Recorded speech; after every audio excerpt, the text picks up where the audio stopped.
राधा स्वामी दयाल की दया, राधा स्वामी सहाय, राधा। प्यारी साध संगत जियो, भाइयों बहनों, बच्चों, जितने भी आप सत्संग लाभ के लिए उपस्थित हुए हो, शांति से सत्संग लाभ उठाएं। शायद कोई और काम होता तो आप इतनी परेशानी सहन नहीं करते, परंतु आए आप जिस प्रयोजन के लिए हो, सत्संग उन चीज़ों में से नहीं है कि जिसको छोड़ दिया जाए या उस अवसर को हाथ से गवा दिया जाए।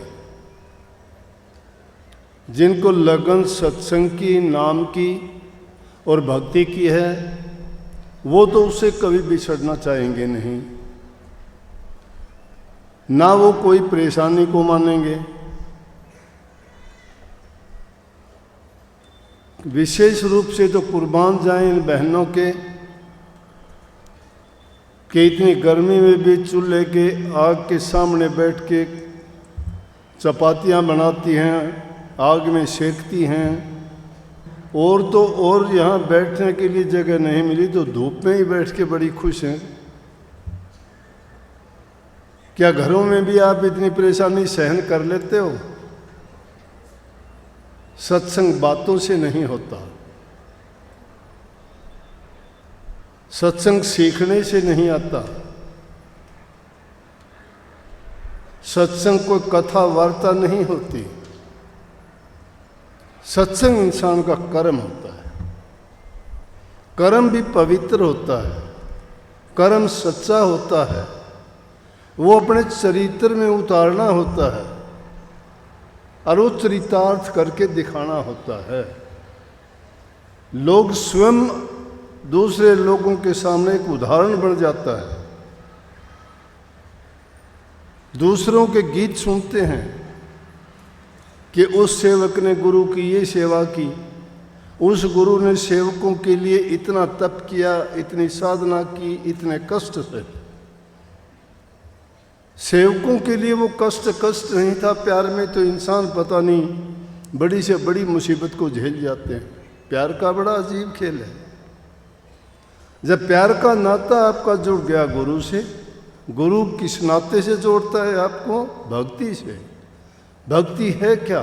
निस्वार्थ, निश्चल, निष्कपट। कपट नहीं है उसमें, और जहाँ कपट है वो भक्ति नहीं है, स्वार्थ है वहाँ, वो भक्ति नहीं है। निर्लेप, निस्वार्थ, निष्कपट जो हो जाता है, वही आदमी भक्ति में पूर्ण रूप से अपना जीवन संभाल के और अपने निज घर जाने का प्रबंध कर लेता है। खुशी होती है ये देख के। सिर्फ इतनी सी बात नहीं होती कि गुरु ने आपको कोई मंत्र दे दिया, कोई 4 नाम का, कोई 5 नाम का, कोई 10 नाम का, आपको कह दिया कि इसको जप लिया करो, उससे कल्याण थोड़ा हो जाता है। वो तो आपके हाथ में एक औजार दे दिया, आपको एक बंधन में बांध दिया कि उस बंधन में बंध के आप भटको नहीं गए। अरे छोटे बच्चे को एक गाड़ी दे देते हैं काठ की बना के, जो वो पैदल नहीं चलता, तो एक छोटी गाड़ी बना के दे देते हैं। उसको गाड़ी पकड़ा के हम छोड़ देते हैं तो गाड़ी के सहारे जब वो चलता है तो चलना सीख जाता है। और जब चलना सीख जाता है, गाड़ी को एक तरफ फेंक देता है, नहीं रखता गाड़ी, वो दौड़ता फिरता है। नाम भक्ति भी यही चीज है। उस नाम का कभी भूले से चिंतन करने का सोचते हो क्या? आप भक्त लोग हो, आप अभ्यासी हो, आप नाम के रसिया हो, आप अपने जीव का कल्याण चाहते हो, और उस जीव के कल्याण के लिए जो आवश्यक चीज़ें हैं वो जब आप सभी पूरी कर लोगे तो आपका कल्याण आपको पता ही लग जाएगा कि मैंने अपनी ज़िंदगी में क्या पा लिया, क्या कर लिया। अरे एक आदमी बुरे करके, खोटे मंदे कर्म करके जब ये कह देता है कि मैंने अपना सर्वस्व नाश कर लिया, सुने हो देखे होंगे ना ऐसे लोग कि मैंने अपने हाथों से ही अपना नाश कर लिया। पता कब चलता है? जब नाश कर लिया। तो जब अपने हाथों से नाश भी कर लेते हो तो अपने इन हाथों से, अपने कर्मों से और अपनी सोच, अपने विचार से अपने कर्म को बना के अच्छा भी तो कर सकते हो। संतों का यही उपदेश है। जरूरी चीजें हैं। आज समाज में देखते हैं नशे, शराब का, सुल्फा, गांजा, अफीम, चरस, भांग, पता नहीं कैसे कैसे और भी नई नई बातें सुनते हैं। लेकिन वो नई चीज़ नहीं देखी। कम से कम दिखाओ तो वो है क्या जो आपको इस तरह से सब चीज़ों से अच्छी लगती है। मिठाई खाओगे पता लगता है कि स्वादिष्ट होती है। घी दूध खाओगे परिणाम अच्छा होगा कि अच्छा स्वास्थ्य होता है। हष्ट पुष्ट बनते हो, रंग रूप अच्छा बनता है, शरीर में ताकत आती है। लेकिन वो चीज़ जो हमें बर्बाद करती है, उस चीज़ को अपना के हम कितना नुकसान करते वो सोचते नहीं हैं। और जब आदी हो जाते हैं तो उसके गुलाम हो जाते, उससे बचा नहीं जाता। बुरी चीज़ के जैसे गुलाम हो गए ना संत लोग, उसी प्रकार से उस नाम के भी आदि उसी तरह हो जाते हैं जिस प्रकार से एक नशा करने वाला व्यक्ति नशे का आदी हो जाता है। जैसे वो नशे के बिना नहीं रह सकता, इसलिए नाम भी नशा है, भक्ति भी एक नशा है। और तुमने उसकी आदत डाल ली, अगर कभी भी थोड़े भी भटके तो तुम्हें अपने आप पर बड़ा आप ये महसूस करोगे कि मैंने पाप किया है, मैंने अन्याय किया है, मैंने गुरु के वचन को तोड़ा है, मुझे जो काम करना चाहिए था वो मैंने नहीं किया। अपने आप को जो इंसान लानत देता है वो कभी भटकता नहीं है। अपने दिल से ही अपने आप को जो सज़ा दे लेता है उसको और सज़ा देने की ज़रूरत नहीं है। परंतु हमने तो आदत बिगाड़ी हुई है अपनी। इस दुनिया के रोज़ाना खोटे मंदे कर्म देखते हैं, हम भी उन कर्मों को करते हैं और करने के बाद पश्चाताप भी नहीं करते।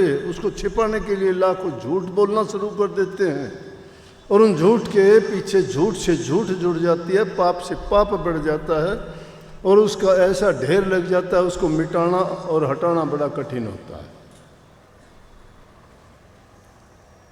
हमारे समाज को ये नशा रूपी दिमक बर्बाद करती जा रही है। लापरवाही हमारी है। हम अपने बच्चों के प्रति आश्वस्त हैं, उनसे निर्बाध प्यार करते हैं, उनकी कमी को हम देखते नहीं, खोजते नहीं, उसकी कमी पर पर्दा भी डालते हैं। कोई बताता और कहता है तो हम उसका सुनना नहीं चाहते, क्योंकि हम अपनी संतान के बारे में, अपने बच्चों के बारे में अगर कोई सच्ची भी कहता सुनना नहीं चाहते। लेकिन अगर कोई दूसरा इंसान तुम्हारी या तुम्हारी संतान की या किसी की भी गलती बताता है, अगर वो द्वेष से कहता है तो गलत बात है। अच्छे काम का अगर आलोचना करता है तो बुरी बात है, लेकिन जो किसी की बुराई प्रकट करता है तो वो उसके लिए बड़ा नेक इंसान है। उसका बुरा नहीं, उसका एहसान मानना चाहिए कि जिस चीज़ का हमें नहीं पता दूसरे इंसान ने हमारे बारे में, हमारे बच्चों के बारे में, हमारे घर के बारे में जो लोग उसको कमी की दृष्टि से देखते हैं वो उन्होंने प्रकट कर दी, तो हमें एहसान मानना चाहिए कि हम उस कमी को दूर करें। उसके साथ द्वेष रखने के बजाय उस कमी को दूर करना चाहिए।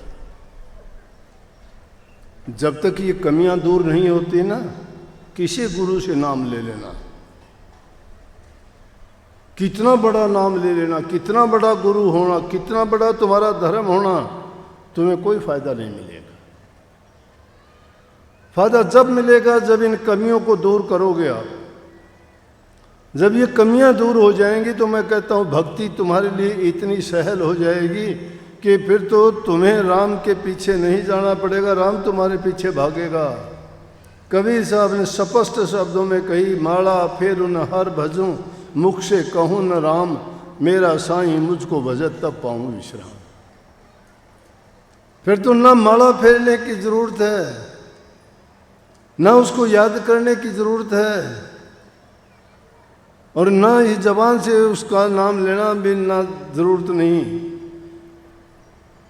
क्या करेगा कि वो अपने आप ही आना शुरू हो जाएगा। क्यों आ जाएगा? कि जहाँ पवित्रता है, जहाँ शुद्ध हृदय है, जिसकी भावनाएं पवित्र हैं, प्रभु का वास उसी जगह पे होता है। निर्मल जन सोई मोई भावा, निर्मल जन जो पवित्र आदमी है और उसका पवित्र हृदय है, मुझे वही अच्छे लगते हैं। छल छिद्र वो कपट न सुहावा, मुझे छल छिद्र कपट ये चीज़ें मुझे अच्छी नहीं लगती। इसलिए इन चीज़ों को अगर दूर कर दिए, प्रभु के प्यारे हो गए हम। नाम कहाँ दूर रह गया? नाम की तो जब जरूरत पड़ती है, जब तक वो हमारे अंदर विरोधी भावनाएं ठाठे मार रही हैं, हृदय उनसे भरा पड़ा है, कचरा वो निकलता नहीं हृदय से। रात दिन उधेड़ बुन वही लगी रहती है।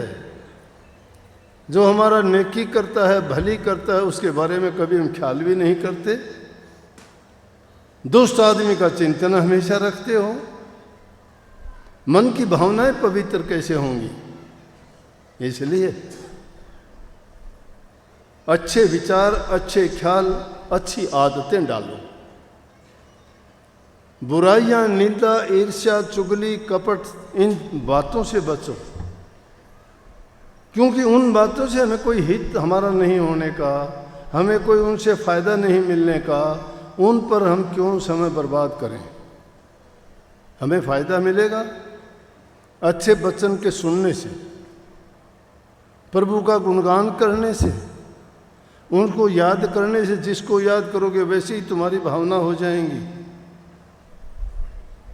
रामायण में आता है, जाकी रही भावना जैसी, तिन देखी प्रभु मूर्त तैसी।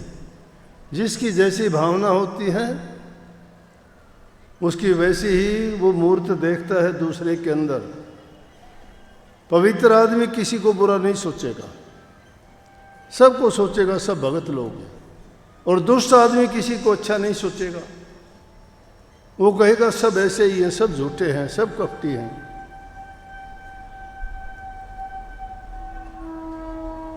इस युग में मैं कहता हूं कि नाम भक्ति करना तो बहुत कठिन है उन लोगों के लिए जो इन आदतों में फंसे हुए हैं। और जिन्होंने इन आदतों का त्याग कर दिया, उसके लिए मैंने पहले ही बोल दिया कि उनके लिए ये मार्ग सुगम भी बहुत है। मैंने सीधे शब्दों में कही है, कबीर साहब ने थोड़े दूसरे शब्दों में इसी बात को कही है। वो कहते, पिया का मार्ग कठिन है खांडे की धारा, डगमगे तो गिर पड़े नहीं उतरे पारा। पिया का मार्ग इतना कठिन है जैसे तलवार की धार। तलवार की धार पर चल सकता है क्या कोई? नहीं। अगर उस पर चलते हो तो बड़ा आदमी को चौकन्ना होके बड़ी सावधानी के साथ चल सकता है, लेकिन अगर उससे गिर जाता है तो चकनाचूर हो जाता है। परंतु आगे उसी बात को फिर कह दिया कि इतने कठिन भी ना मानो। कठिन वो है नहीं, कठिन हमने बना दिया। इंसान के लिए कुछ कठिन नहीं है, इंसान के लिए कोई चीज़ मुश्किल नहीं है। परमात्मा के बाद अगर कोई जीव कुछ हैसियत रखता है, कुछ कर सकता है, तो वो इंसान है। दूसरे किसी जीव में ये ताकत नहीं है। परमात्मा के सिवाय दूसरा दर्जा इंसान का है। परमात्मा ने चाहे इंसान की सृष्टि बना के अपने आप को छिपा लिया, लेकिन इंसान ने प्रयत्न करके उसको ढूंढ लिया, उसको ढूंढ लिया, पा लिया, लेकिन उसका तरीका है। तो ये ताकत इंसान में ही है। प्रभु ने तो कह दिया था कि मैं तुमको बना के तुझे मिलूंगा नहीं, लेकिन इंसान में वो ताकत भी दे दी थी कि अगर तू खोजेगा, सच्चा खोजी बन के आएगा तो मैं तुझे मिल जाऊंगा पल भर में। क्यों कह दी कबीर साहब ने, मोह को कहाँ ढूंढ रहे बंदे, मैं तो तेरे पास में। कहाँ ढूंढने जाते हो? मैं मंदिर में नहीं, मैं पूजा में नहीं, मैं पत्थर में नहीं, मैं पानी में नहीं, मैं तीर्थ में नहीं, उपवास में नहीं, मैं तुम्हारी सांसों के सांस में रहता हूँ। एक पल के लिए तुमसे नहीं बिछड़ता, तुमसे दूर नहीं रहता, लेकिन तुम उसको खोजते ही कहाँ हो? बात को समझते नहीं, कहा कुछ जाता है, मानते कुछ हो। अभी 4-5 दिन पहले ही अपने आगरा से 2 माताएं सत्संगी, पुरानी, पहले भी 1-2 बार आई थी, आके कहने लगी हम रुकेंगे 5-7 दिन। मैं जब तक आपकी मर्जी, रुको, मैं 2 दिन तो बाहर जाता हूँ, अगर कोई बात हो मिल लेना। सत्संग सुना, शब्द वाणी होती थी, आरती बेनती होती थी, सुन के बड़ी मस्त हुई। कहने लगी जी बहुत मज़ा आया। फिर कहने लगी कि जी एक बात पूछनी थी आपसे। माँ पूछो, पता होगा तो ज़रूर बताऊंगा। कहने लगी जी ये कहते हैं कि ध्यान करो इन आँखों के पीछे, आँखों के पीछे। बोले वो आँखों के पीछे कौन सी जगह है? मैं बोला जिन आँखों से देखती हो आप। बोले हाँ। कहाँ देखती हो? बोली सामने। और आँखें बंद करके देखोगे तो कहाँ जाएगी? पीछे। जब साधारण सी बात है, हम कहते हैं कि ये आंखें तो बंद कर लोगे, ध्यान लगाओगे तो कहाँ जाओगे? सूरत कहाँ बैठी मिलेगी? इन दोनों आंखों के पीछे। आगे नहीं है वो, आगे तो दुनिया है, आगे तो ये रचना है। जिसको इन आंखों से देखते हैं उसको खोजने के लिए जो तुम्हारी गुप्त गली है उसमें जाने के लिए तो आंखों पीछे देखोगे। पीछे देखोगे तो पीछे तो मुड़ के देखोगे तो ही पीछे देखा जाएगा ना। इन आंखों को नहीं घुमाना, आंखें बंद कर दो, पीछे से देखना शुरू कर देंगी। वो पुतली पीछे है, आगे नहीं है। हम किसी बात को भेद नहीं, अनर्थ कर देते हैं। ऐसे ऐसे गुरु बैठे जिनको कोई पता नहीं, आता नहीं, महापुरुषों की वाणी को उठा के अर्थ का भी अनर्थ करते हैं। अपनी मन मर्जी का पता नहीं क्या का क्या बकते रहते हैं। अरे भले पुरुषों, जिसकी खोज करके जिन्होंने उन रूहानी दर्जों का वर्णन किया, हमारी औकात इतनी है कि कभी भूले से 1 मिनट के लिए हम नाम का सुमरण तक नहीं किया और गुरु बन के प्रचार करने लगे, महापुरुषों की वाणियों का व्याख्यान करने लगे। ताज्जुब होता है। ना कभी गुरु के पास गए, ना सेवा की। चादर के फटकारे देते हैं, नकल करते। चादर के फटकारे से गुरु बन गया, मंडासा मारने से गुरु बन गया, दाढ़ी रखने से गुरु बन गया। अरे गुरु नाम तो ज्ञान का है, ज्ञान कहाँ है? गुरु नाम तो करनी का है, करनी की क्या किसी ने? जिन्होंने कभी नाम भक्ति नहीं की, करनी नहीं की, सेवा नहीं की, प्रेम नहीं किया, जिसके हृदय में दया नहीं है, कपट के भरे हुए हैं, वहाँ कहाँ नाम भक्ति होगी? वो खुद का कल्याण नहीं कर सकते, दूसरों को कहाँ लेके जाएंगे? इसीलिए ये जीव भटका दिए, सच्चाई से दूर चले जाते गए, बंधन में बांध दिया गया उनको कि हमारे सिवाय कहीं गुरु नहीं है। गुरु तो राजा और बादशाह बन के बैठ गए, शिष्यों को देखने तक का, बात करने तक का मौका नहीं मिलता। शिष्य बेचारा क्या करेगा? अब गुरु की जरूरत, गुरु तो रहबर होता है, रास्ता दिखाने वाला होता है, उंगली पकड़ के शिष्य को रूहानी दर्जों की सैर कराता है। लेकिन जो गुरु कभी पास पटकने ही नहीं देता, दूरी इतनी बनी बैठी है, कैसे ले जाएगा? लेकिन गुरु तुम्हें जो टिकट देता है, नाम की टिकट लेके तुम रेल की सवारी करते हो, कोई पूछने वाला नहीं है। खेल तमाशा देखते हो, टिकट ले लेते हो, कोई टोकने वाला, बोलने वाला नहीं है। लेकिन ये टिकट भी अगत के लिए गुरु देता है, नाम की। और जिन्होंने वो टिकट लेके टिकट को खो दिया है, भूल गए हैं, छोड़ दिया है, नहीं जा सकेंगे। नाम की टिकट मिली है तो उस नाम की कमाई करो, अभ्यास करो, सेवा करनी सीखो। सेवा भी करते करते प्रेम से करो, ये नहीं, कर्म अच्छा करो। सेवा करते करते तुम्हारे से गलती हो जाती है तो उसका भी उल्टा कर्म और उल्टा प्रभाव पड़ जाता है कई बार। वो भी बड़ा सोच के करना चाहिए, और हमें पता तक नहीं लगता हमने क्या बुरा कर दिया। 10वें गुरु गोविंद सिंह के टाइम की बात है, सत्संग चल रहा था। एक मदारी आया, मदारी ने आके गुरु साहब से अर्ज करी कि जी मैं कुछ अपने इस रीछ के साथ कर्तव्य दिखाना चाहता हूँ, आप अगर इजाज़त दें तो मेरा गुजारा चल जाएगा, थोड़ी देर के लिए इन प्रेमियों का, सत्संगियों का मनोरंजन हो जाएगा। गुरु साहब ने उसको इजाज़त दे दी। अब ये जो मदारी होते हैं, ये जादू का खेल दिखाने वाले होते हैं, ये छोटे मोटे ऐसे काम करते हैं जिसको देख के बड़ा मनोरंजन भी होता है, बड़े हंसते भी हैं। तो उसने रीछ के साथ बड़े अजीब अजीब से कर्तव्य दिखाए, बड़े खेल दिखाए। और जब वो खेल दिखाए तो जितनी संगत के लोग बैठे हुए थे उसका बड़ा आनंद ले रहे थे, हंस रहे थे। गुरु साहब भी मुस्कुरा रहे थे कि आश्चर्य की चीज़ होगी तो सबको वो ऐसा दिखाई तो देती है, सबके मन को लुभाती भी है, अच्छी भली भी लगती है, भली चीज़ भली लगेगी।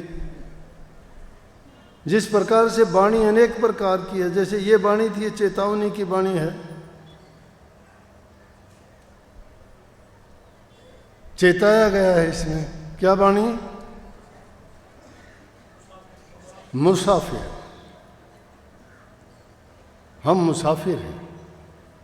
मुसाफिर पथिक, रास्ता चलने वाला, चलता है, मंजिल की तरफ जा रहा है, थक जाता है, आराम करता है, थकने के बाद मन नहीं करता कि चलूं कि नहीं चलूं, रास्ते में छोड़ दूं। मंजिल जिसकी दूर होती है, रास्ते में अगर बैठ जाता है तो तय समय पर नहीं पहुंच पाता वो। लेकिन हम जिस मंजिल के लिए चले हैं उस मंजिल का ठिकाना हमें पता नहीं कितना लंबा, कितनी दूर है, और उसको पाने के लिए हमें लगातार चलते जाना है, रुकना नहीं। कितने ही रास्ते में बाधा आएंगी, तकलीफ आएंगी। आध्यात्मिक मंजिल को पाने के लिए अनेकों प्रकार के कष्ट हमारे सामने भी आएंगे। तो एक चेतावनी वाली जो चीज़ होती है तो इंसान के दिमाग में बात करती है कि ऐसा करना चाहिए। भयानक होती है तो डर लगता है इंसान को कि ओह मेरे से पाप हो गया, मुझे सज़ा मिलेगी। अगर ये डर नहीं होता तो इंसान पाप पे पाप करेगा।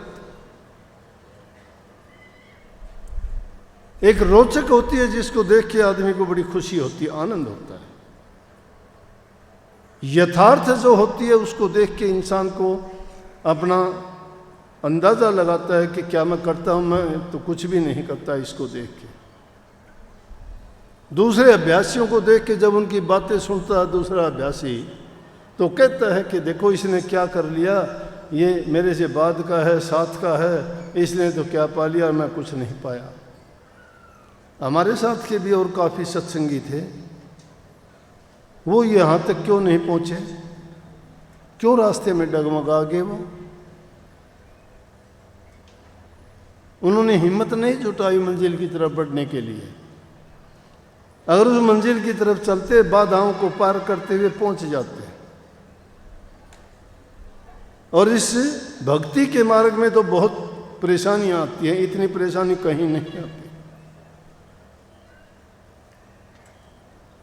लेकिन हर चीज में उस मालिक की मौज, गुरु की रजा समझ के जो चलता है इंसान, वो इन दुनियादारी की चीज़ों से घबराता नहीं। उसका निशाना मंजिल होता है, उसका निशाना जीत का होता है, हार का नहीं। वो बाजी तन मन धन की लगाता है, सिर धड़ की बाजी लगाता है, वो हार की नहीं जीत के लिए लगाता है। और उसकी हार और जीत होती है तो भी दोनों में फ़ायदा उसी का होता है। वो जीतता है तो भी उसका फ़ायदा है क्योंकि प्रभु उसका हो जाता है, और वो हारता है तो भी उसकी जीत होती है क्योंकि वो प्रभु का हो जाता है, उस मालिक का हो जाता है। सच्चे होके जब चलोगे बाल बांका नहीं होगा। हम डरते हैं, भय लगता है। क्यों लगता है? भय वाली चीजों को हृदय में बसा रखा है।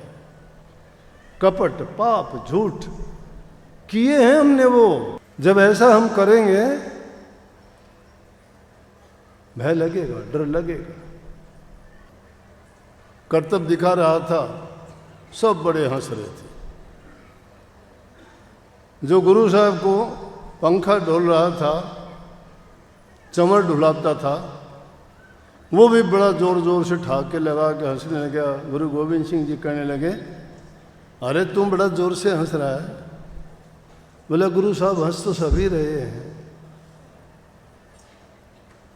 बोला, तुम बहुत ही जोर से हंस रहा है। बोला, जी कर्तव्य ही ऐसे हैं। बोला, जी हंस तो आप भी रहे हो। गुरु साहब से कहने लगा। बोला कि मैं तो इसके खेल से नहीं हंस रहा, मैं उसे खुदा के कर्तव्य को देख के हंस रहा हूं। बोला, जी खुदा का कर्तव्य क्या? बोला, क्या बताऊं अब तुझे? बोला, जी कैसे समझाओ, बताओ, मुझे पता लगे। अरे क्या बताऊं, खुदा का कर्तव्य देखो, जो रीछ से तुझे कर्तव्य दिखा रहा है, जिसको देख देख के तू हंस रहा है, ये भी इस दरबार का सेवादार था। बहुत सेवा की इसने दरबार की। उसको बड़ा अचंभा हुआ कि गुरु साहब तो रोजाना प्रचार करते हैं, सेवा करा करो कर्म कटेंगे। इसने सेवा की रीछ की योनि में। गुरु साहब क्या कहते हैं कि ये सेवक था, अब ये रीछ होके कर्तव्य दिखाता है, दुनिया के सामने नाचता फिरता है। हम तो गुरु के पास जाते, हमारी मुक्ति होनी चाहिए, दोबारा जन्म नहीं होना चाहिए, हमारे पाप कर्म कट जाने चाहिए। लेकिन ये क्या गुरु जी? बोला, और सच्ची पूछेगा तो और ज़्यादा पछताना पड़ेगा। बोला, जी अब तो बता ही दो, जो बताना शुरू ही किया कि रीछ तेरा बाप है। चंवर छूट गया हाथ से चंवर छूट गया करते करते। बोला, जी जब सेवा करते करते मेरे बाप ने पूरी जिंदगी सेवा की आपकी, आपके दरबार की, और इतनी सेवा करते निर्बाध है, कभी उसने आराम नहीं किया, कभी छुट्टी नहीं की, और फिर उसको रीछ की यों नहीं मिली। क्या सेवा करनी है, मैं क्या सेवा करूं? जब सेवा करने का यही फल मिलता है तो क्या फायदा? बोले, जी ये और समझा दो। बोला कि बात सुनो, सेवा की तेरे पिताजी ने, लेकिन उसे सेवा को समझा नहीं। वो किस ढंग से सेवा की? सेवा में कोई चूक नहीं थी। हर एक इंसान की जबान पे उसका नाम था कि भाई शोभाराम बड़ी सेवा करता है। भाई शोभाराम इतनी चंवर डुलाता है कि दूसरे आदमी को पंखा ही हाथ नहीं देता, चंवर उसी के हाथ में रहता है। गुरु साहब की इतनी सेवा करने वाला, इसके तो सभी कर्म कट जाएंगे। ये तो अपने जीवन को सफल कर लिया इसने तो। लेकिन हुआ क्या कि एक दिन हमारा सेवक कोई गाड़ी लेके गुरुद्वारे के सामने से गुजर रहा था कि किस कारण से इसको रीछ बनना पड़ा, वो सुन ले। इतनी सेवा करने के बावजूद भी बोला कि जब गुरुद्वारे के सामने से गुजर रहा था तो सेवक और शिष्य जो होते हैं वो प्रसाद को बहुत पवित्र मानते हैं, और प्रसाद होता भी पवित्र है। आप लोग भी घरों में जो खाना बनाते हो उन्हें कितना ही अच्छा बना लो, कितने उसमें घी मक्खन मलाई डाल लो, कितने मसाले डाल लो, लेकिन वो स्वाद नहीं आएगा जो यहाँ की कड़ी रोटी खा के तुम कहोगे कि इतना। क्यों नहीं? वहाँ जो बनता है वो खाना है, यहाँ जो बनता है वो प्रसाद है। वहाँ जो बनाता है शायद वहाँ कोई थोड़ा बहुत दूसरे विचारों से भी बनाता हुआ यहाँ सारे हंस हंस के काम करते हैं, इतने प्यार से करते हैं कि उस खाने के अंदर प्यार ही प्यार भरा होता है, खुशी खुशी होती है, शांति शांति, आनंद ही आनंद, मगन होके बनाते हैं, परवाह ही नहीं है। और जब उस प्रसाद को कोई खाएगा तो उसके विचार वैसे ही हो जाएंगे। जैसा खाए अन्न इंसान वैसा हो जाए मन उसका, जैसा पिएगा पानी वैसी बोलेगा वाणी, जैसा देश वैसा भेष। तो कहने लगे वो सेवक, बोला कि गुरुद्वारे के सामने से जा रहा हूँ, गाड़ी को छोड़ दिया और बैलों को छोड़ दिया कि बैल चलते रहेंगे, रास्ते में भाग के बाद में पकड़ लूँगा। और गया, भागा भागा, देखा तो वहाँ कहने लगे भाई उसी टाइम प्रसाद बांटने का टाइम हो गया। वो भाई 112 में प्रसाद बांटने लग गया। जब वो प्रसाद बांट रहा था, तेरा पिताजी कहने लगा, तो उसने सेवक ने प्रसाद मांगा, बोला कि भाई मेरी गाड़ी निकल रही है, मुझे थोड़ा सा प्रसाद अगर मिल जाए तो धन्य हो जाऊंगा मैं, नहीं तो बैल पता नहीं कि कहीं और कहीं ना निकल जाए। बोला बैठ जा, जब प्रसाद शुरू होगा देंगे तुझे। अब एक आदमी को चिंता तो उसको बेचारे को बैठ कैसा जाए वो। फिर खड़ा हुआ कि भाई थोड़ा ही दे दे प्रसाद, दे दे प्रसाद लेके, नहीं तो बैल मेरे बात है। बोला अरे बैठ जाते, तेरे को कह दिया आराम से। अब जमींदार आदमी था, कपड़े भी उसके मिट्टी लगी हुई थी, कहीं पसीना था, काम करके आया था, और उसके शोभाराम के सफ़ेद चिट्टे कपड़े। बोला कि दूर बैठ हट के थोड़ा। तीसरी बार वो खड़ा, बोला थोड़ा अगर मिल जाता तो मैं चला जाता भैया। अरे बैठ, तो रीछ की तरह उछल कूद करता है तू, क्यों रीछ की तरह उछल कूद करता है, बैठ जा, जब टाइम होगा देंगे। वहाँ प्रसाद का छोटा किणका पड़ा दिखाई देगा। उस प्रसाद के उस किणके को उठा के दोनों हाथों से, और उसने पूरे भाव से प्यार से मत्थे से लगाया और उसको खा के बोला कि भाई तू ना दे, मुझे तो प्रसाद मिल गया। अरे बोला मुझे क्या तू रीछ रीछ करता है, जो आदमी जैसा कर्म करता है वैसा ही हो जाएगा, मैं तो क्या रीछ हूँ, रीछ तो तू है, तू बनाएगा। उसको रीछ कह के और वो तो चला गया, अपनी गाड़ी संभाली। बोला कि उस कारण से तेरे पिताजी ने जो कर्म किया था, सारा का सारा कर्म बर्बाद कर दिया। अगर शुद्ध भावना, शुद्ध अच्छी वाणी उसको देता, अच्छा बोलता, शांति से प्यार से, तो बड़ी सेवा की थी। उसका तो क्या कहना था, हर एक इंसान के जबान पे भी था, मन में भी था, और उसकी बड़ी प्रशंसा करते थे सभी। लेकिन अपनी कमी के कारण उसने ऐसा बिगाड़ लिया कि रीछ की होने मिली। कहने लगे जी आप तो सब कुछ कर्णहार हो, करता हो, बख्शो उनके कर्म को और उनको पुनः जो है इस योनि में लाओ, उसके कर्मों से उनको आज़ाद कराओ। उन्होंने आशीर्वाद दिया और कहते हैं कि उस रीछ को शरीर पूरा होने के बाद दोबारा इंसान की योनि मिली। उस कीर्ति ने दोबारा से चवर उठा लिया और अपने फिर सेवा करने लग गया। इसलिए कर्म इंसान को बनाना चाहिए। कठिन से कठिन चीज़ हम छोड़ भी सकते हैं, त्याग सकते हैं, मेहनत कर सकते हैं। सब कुछ करने के बाद में एक छोटी सी बात पे सारा बिगाड़ देते हैं। पूरी जिंदगी करते हैं अच्छा, लेकिन एक छोटी सी गलती के कारण किया कि वाया सब नष्ट हो जाता है। तो बड़ा सतर्क रहे कि जो भी कोई काम करते हो, ये हमेशा बड़ी सावधानी के साथ हमें सोचना चाहिए कि कभी मेरे से भूलने से भी ऐसी बात ना हो जाए कि मेरा सब करा कराया एक पल में ही नष्ट हो जाए। इसीलिए संतों ने कही कि माया तजनी सहज है, सहज है, माया को तज देता है। कोई मुश्किल बात नहीं है, बहुत लोगों ने छोड़ दी, लेकिन माया तज के भी क्या किया, मान नहीं तजा गया। माया तजी तो क्या तजी, जो मान तजा नहीं जा। मान सभी को खा गया और पीर पैगंबर ओलिया। माया को चढ़ के छोड़ के साधु बन गए, संत बन गए, फकीर बन गए, लेकिन मान नहीं छोड़ा गया। मान का मतलब अहंकार नहीं गया, ईगो खत्म नहीं हुई उन लोगों की।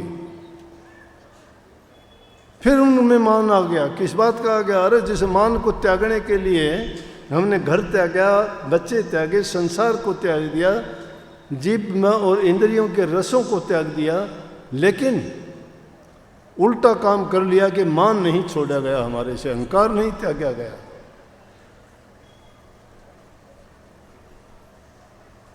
और वो पता नहीं लगता इंसान को, छोटी छोटी बात में वो बात निकल आती है। एक कोई महात्मा बना था, धूना लगा रखा, बैठे बैठे थक गया बेचारे, सोचा कि थोड़ा शरीर को मैं आराम दे लूं, लेट गया। अब बिस्तर थोड़े थे उसके पास, जमीन में लेटना। जमीन में लेट के एक ईंट लगा ली सिर के नीचे, ईंट पड़ी थी। सिर तो थोड़ा ऊंचा रखते ही सबको आदत है। औरतें जा रही थी पानी भरने के लिए, सब तरह के लोग ताना मारा। औरतों ने कहा कि देखो साधु बन गया, घर छोड़ दिया, बिस्तर छोड़ दिए, आराम नहीं छोड़ा, ईंट लगा रखी सिर के नीचे। महात्मा ने सोचा ईंट बने से ही महात्मा पड़ा खत्म हो गया तेरा। वो बेचारे ने ईंट काट के फेंक दी। दोबारा मुड़ के आई, आके देख के कहने लगी देख ले, सबके में छोड़ दिया लेकिन मरोड़ नहीं छोड़ी, ईंट काट के फेंक दी।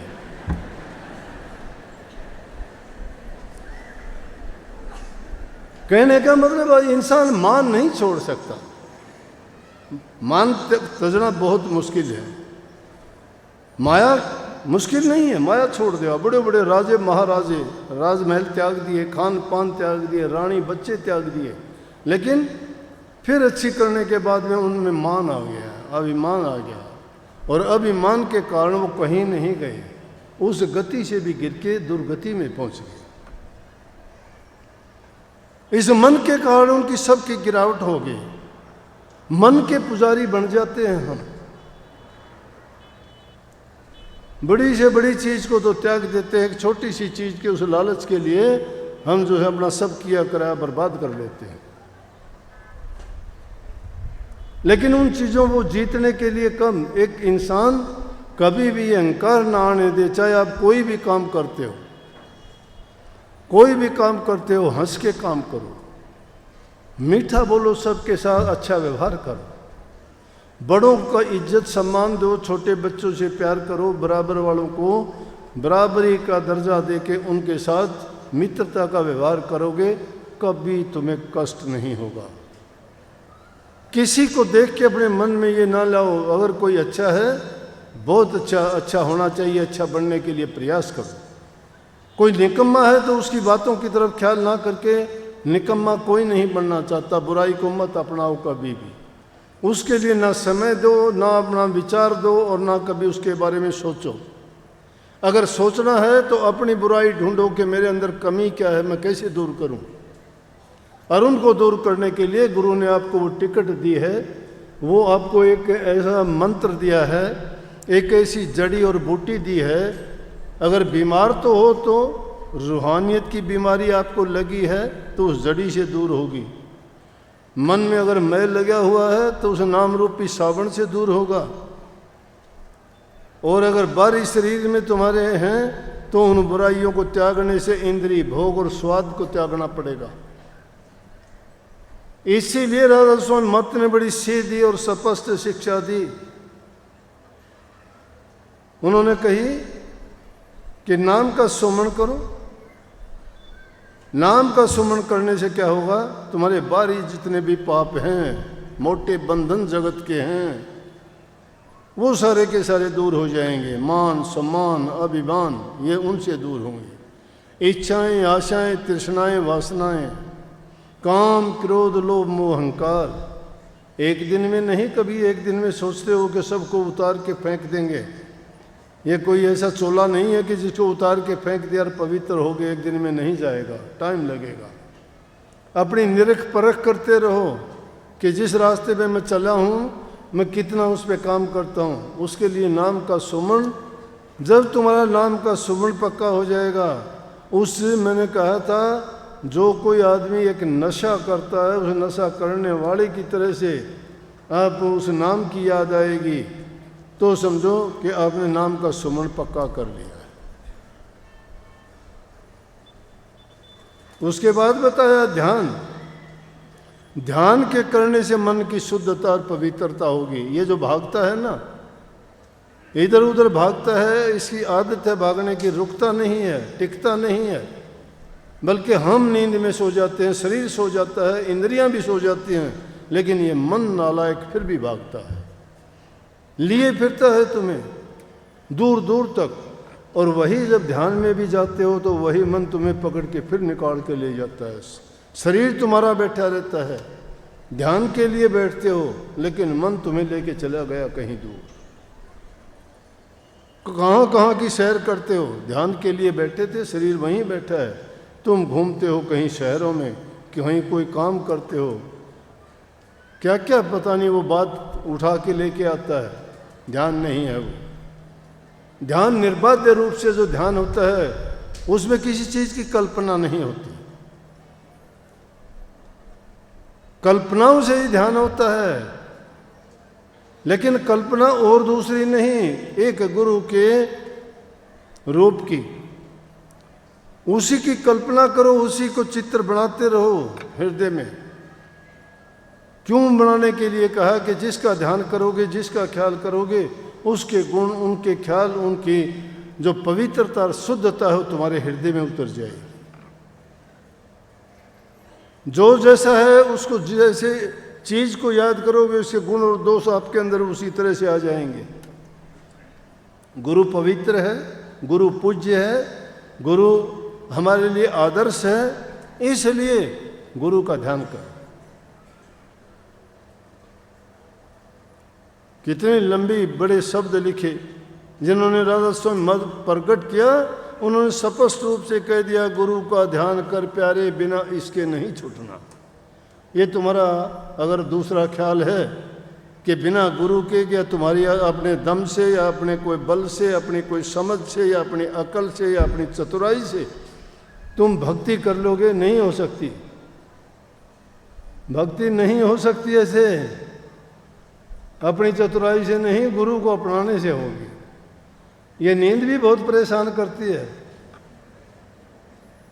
सबसे बड़ा दुश्मन नींद है, ये दिन में भी आती है।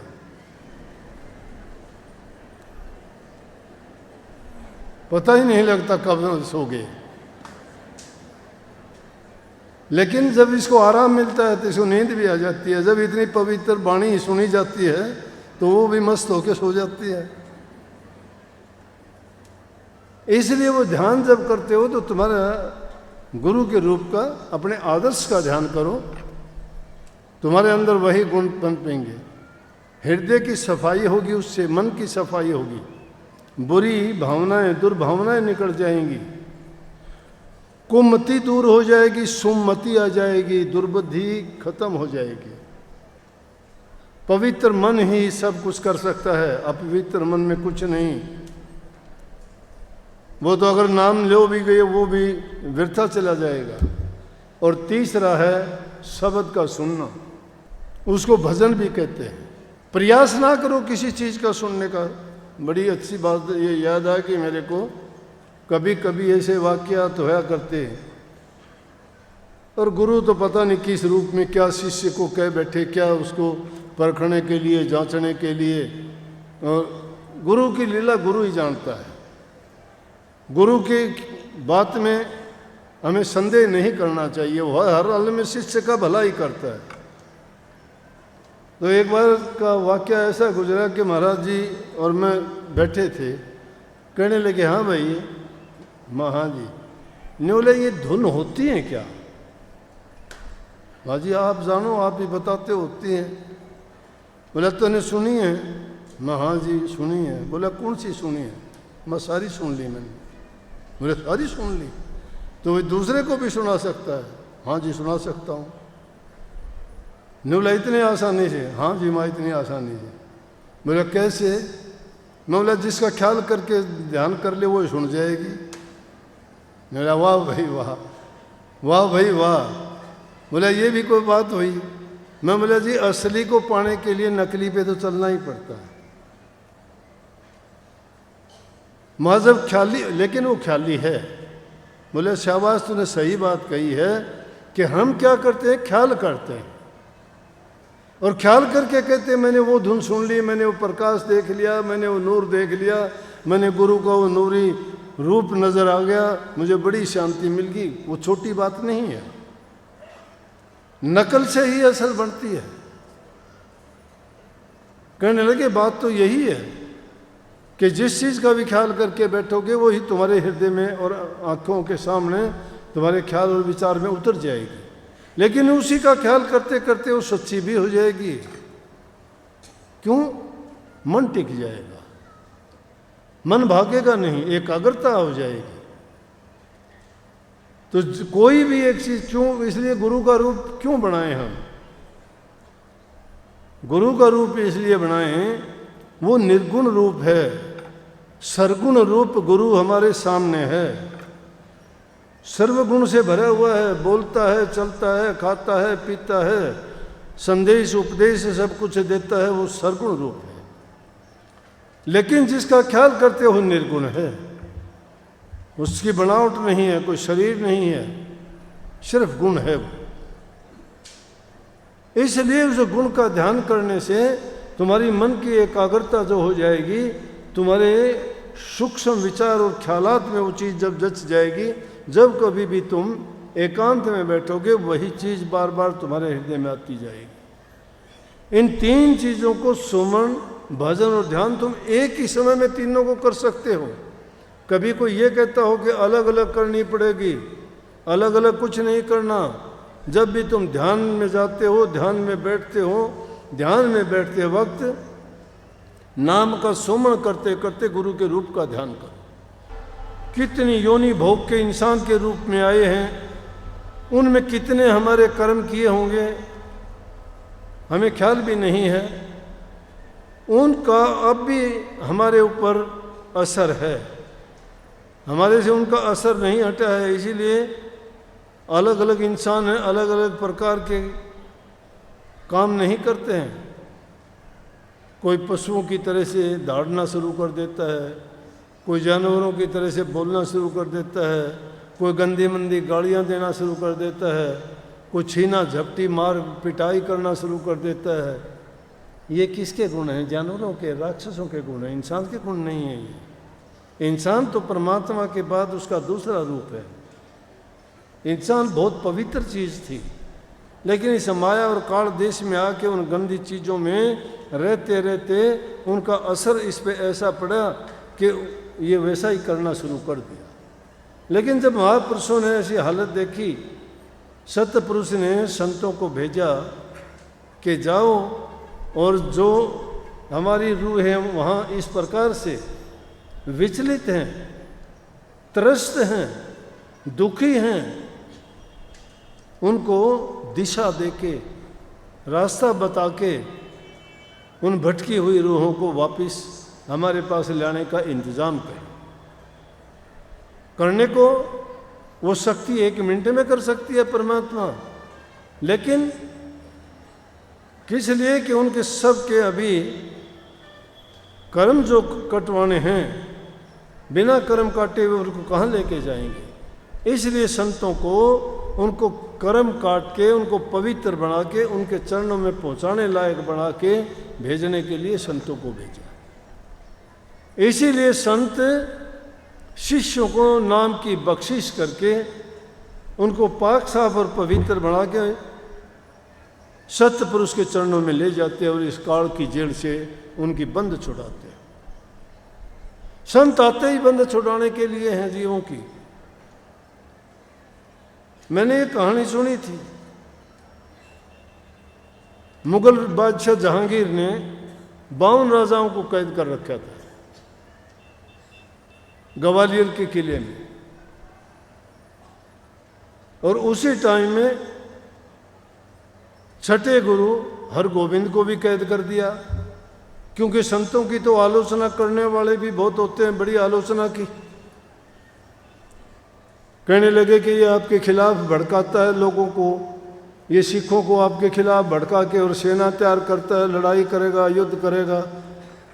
जहांगीर ने उसको भी पकड़ के ग्वालियर के किले में बंद कर दिया।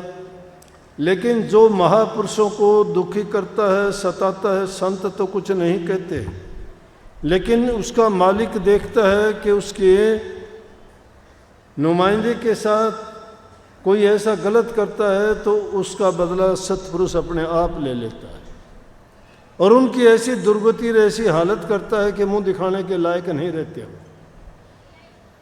संतों की बात कही है मैंने। जो संत नहीं होते हो तो ऐसे हो कोई जिनके पल्ले कुछ नहीं है, उनका कोई कुछ करो, उनको जिनको धर्म कर्म का पता ही नहीं है, वो संत कैसे?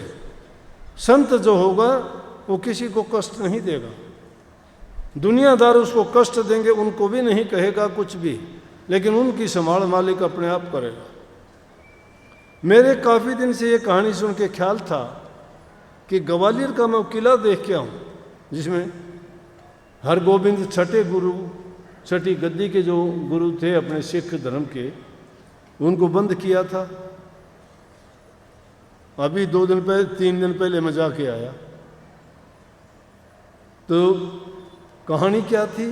हरगोबिंद साहब को भी बंद कर दिया, राजा को कुष्ठ हो गया, असाध्य रोग हो गया, कोई इलाज नहीं। वैद्य बुलाए, डॉक्टर बुलाए, हकीम बुलाए, ज्योतिषी बुलाए, संत महापुरुषों को बुला के पूछा। सब तरह के लोग होते हैं, अपने अपने घोड़े सब ने दौड़ाए, वैद्यों ने वैदगाई करी, डॉक्टरों ने दवाई दी, ज्योतिषियों ने ज्योतिष बताई, लेकिन कोई अच्छा महापुरुष था, उसने कहा कि इसने किसी महापुरुष को कैद कर रखा है, उसके कारण जो उसको सज़ा मिली है ये ठीक नहीं होगा। उस महापुरुष को ये जब तक उससे माफ़ी नहीं मांगेगा नहीं छोड़ेगा। कहने लगे जी किसी ने ये बताया है और आपने महापुरुष को कैद किया। बोला भाई हरगोबिंद सिंह को भी किया है कैद हमने, उसको रिहा करो। उसने जब रिहा करने की सोची, उनके साथ जाके बात की, उसी टाइम से उसका कोढ़ दूर होना शुरू हो गया। हरगोबिंद सिंह से जाके माफ़ी मांगी। माफ़ी मांगने के बाद कहने लगे जी मैं आपको रिहा करता हूँ जेल से। बोले ना, हम तो कभी कैद होते ही नहीं, रिहा है हमारा, हमें कैद कौन करेगा। बोला नहीं जी मेरी गलती माफ़ करो, और यहाँ आपको मैंने कैद किया। बोला कि नहीं, संत तो दूसरों को स्वतंत्र कराने के लिए आते हैं दुनिया से, हम बंद छुटाने के लिए आते हैं, बंद करने के लिए नहीं। मेरे से पहले वहाँ रहते रहते उन 52 राजाओं से मुलाकात होगी। बोले आपने 52 राजाओं को और कैद कर रखा, उनका क्या दोष है? उनको भी रिहा करो। मैं रिहा जब होऊंगा वो 52 भी मेरे साथ रिहा होंगे। बोले जी ये तो क्या बताऊं, अब चक्कर में पड़ गया कि उसको रिहा नहीं करे तो उसका कोढ़ दूर नहीं हो, और उससे वादा कर लिया जी आपको रिहा करता हूं, और सबको करे, तो फिर वो राजापन कहाँ रह गया।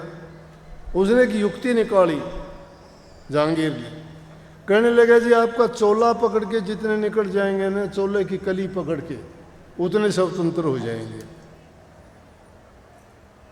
उन्होंने हुक्म दे दिया। हरगोबिंद सिंह जी ने हुक्म दिया कि जाओ एक चोला बनवा के लाओ जिसमें 52 कली हो। 52 कली का चोला बनवा दिया, और सभी राजाओं से कह दिया कि एक एक कली पकड़ो, सबको एक एक कली पकड़ा के 52 को बाहर ले आया। कहने का मतलब संतों का, संत संसार के जीवों के बंध काटने के लिए आते हैं।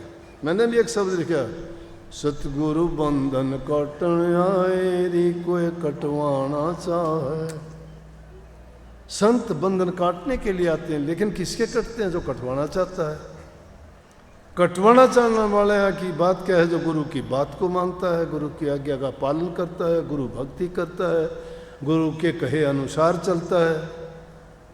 गुरु का काम तो कोई करता नहीं, गुरु तुम्हारे हित की करता है, तुम्हारे लिए कहता है भाई ये कर लो, तुम्हारा अच्छा होगा, तुम्हारा फायदा होगा, तुम्हें शांति मिलेगी, तुम्हारे जन्म मरण के बंध कटेंगे, संसार की जेल से छूटोगे, शरीर के रोग दूर होंगे, मन के विकार दूर होंगे, घरों में सुख शांति होगी, जीवन सुखी जियोगे। यहाँ से जब जाओगे सुखाले जाओगे, आगे जाके भी तुम्हारी सदगति होएगी।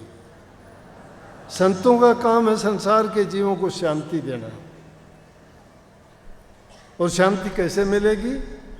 शांति तो जब मिलेगी, गुरु का क्या स्वार्थ है भाई? कोई मेरे से ऐसा वैसा वचन निकल जाए, मैं द्वेष पूर्ण ढंग से किसी को कुछ नहीं कहता, बुरा मत मानना मेरा, माफ़ कर देना। अगर कोई ऐसी बात कहीं से निकल भी जाए ना, तो ये ख्याल ना करना मैंने किसी पर कटाक्ष रूप में नहीं कहता मैं कभी भी।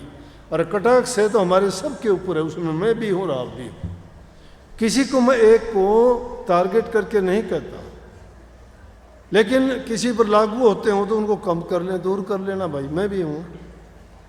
क्यों सत्संग की जो वाणी बोलता हूँ मैं नहीं बोलता, ये गुरु महाराज की वाणी अपने आप उतर के आती है मुझ से, जो बुलवाते हैं वो बोली जाती है। मैं तो बिल्कुल आपसे भी वैसे आपको सेवकाई के भी काबिल नहीं, मुझे बोलना ही नहीं आता, कदम कदम पर गलतियाँ भूल करता रहता हूँ, लेकिन सदगुरु माफ़ करता रहता है।